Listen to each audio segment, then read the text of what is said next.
আজকে ঘটেছিল আমাদের সঙ্গে একটা বিশাল ঘটনা। তো প্রথম থেকে বলি, আজকে সকালবেলা উঠতে না উঠতেই মা বললো যে চল তো দাদু বাড়িতে আজকে ঘুরে আসি হেঁটে হেঁটে। যেমন বলা তেমন কাজ, আজকে আমরা হেঁটে হেঁটে যাচ্ছি মা আমি দিদা বাড়ি। যেহেতু খুব কাছাকাছি আমাদের দিদার বাড়ি, এই হেঁটে গেলে লাগে 20 থেকে 25 মিনিট। এত দূর ঠিক আছে, কিন্তু এই দেখো আমাদের মুখ আমাদের সঙ্গে সাথ ধরে চলে আসে। এবার দাদুদের ওখানে কোথায় থাকবে কোথায় না সেটা তো ওর একদমই অজানা, আর কোনোদিনও ওই যায়নি দাদুর বাড়ি। হঠাৎ করে মা ডেকে উঠলো,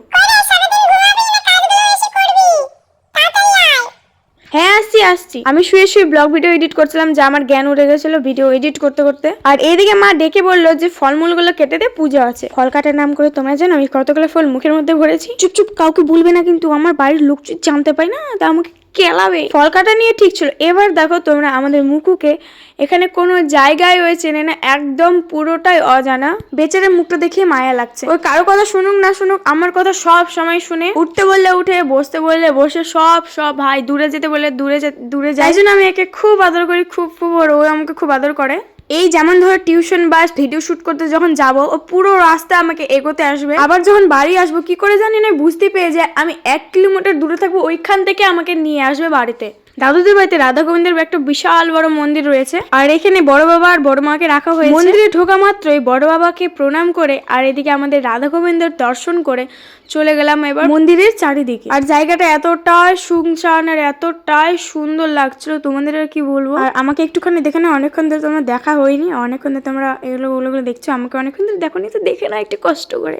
আবার ওই দিক থেকে ডাক পড়লো, আলপনাটা দিয়ে যা পুজোর ওইখানে। তো তোমরা জানো কিনা বলে দিচ্ছি, আমি কোনোদিন ফুল টুল আঁকা ভালো করে পারি না, আমি যেভাবে আঁকতে পারি আবার ইউটিউব দেখে এঁকেছি, কেমন হচ্ছে একদম বলবা। অনেক চেষ্টা প্রচেষ্টা না কি বলে জানি না, ওসব করার পরে এই আমার ফুল হয়ে উঠলো। তারপর ভাবলাম যে ভাই ছাদে গিয়ে দেখি, ছাদের এই অবস্থা ভাই বিশ্বাস করো কতটা নোংরা। আমি এখানে করবো ভিডিও শুট, না একদম হবে না, আগে ঝাড় দেওয়ার লাগবো তারপরে কোনো কথা। তুমি দেখতে পাচ্ছ জুতো টুতো আর ড্রেস চেঞ্জ করে আমি চলে আসলাম ছাদের মধ্যে, এবং এখানে এসে দেখছি এই একটা পরিস্থিতি, ঝাড়টা দিয়ে আমাকে ভিডিও শুট করতে হবে। এত স্পিডে ঝাড় দিচ্ছি ভাই কি বলো, সব ধুলোগুলো নিচের দিকে চলে গেছে, মানে নিচের ঘরে চলে গেছে। তো ফাইনালি আমার এখন ঝাড় দেওয়া কমপ্লিট, আর আমার মা এদিকে বলছে ওইভাবে ভিডিও কর। তো এখানে আমার মা আমাকে লিপস্টিকটা এনে দিল, তোমরা শুনতেই পারলে আমার মায়ের কথা। আর এদিকে আমার মাকে আমি এন্ট্রি মারা শেখাচ্ছি, সঙ্গে একটা চুমু ফ্রি দিল। তো যাই হোক নিচে গিয়ে দেখলাম যে না কফি বানানো হয়েছে, ভাই কফি ছাড়া কি থাকা যায়। আর এই দেখো আমার একটা সুন্দর দাদু, আমার একটা ডার্লিং বয়ফ্রেন্ড যাই বলো, দাদুটা আমাকে খুব আদর করে, খুবই আদর করে। এইদিকে আমার শুভ দাদার চা ছিল, আর এইদিকে আমার চা ছিল। তো ওর বেশিরভাগ চায়ের বিস্কিট আমি ডুবিয়েছি। আর এইদিকে দেখো এই আমার ভাই কিন্তু কৃষ্ণের অনেক ভক্ত, তাই জন্য দাদুরা আসা মাত্রই দাদু দিদাকে প্রণাম করছে দেখো।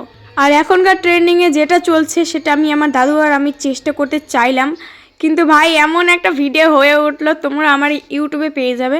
তো ভিডিওটা কেমন লাগলো অবশ্যই কমেন্ট করে জানাবে। দেখাবে নেক্সট ভিডিওতে। টাটা।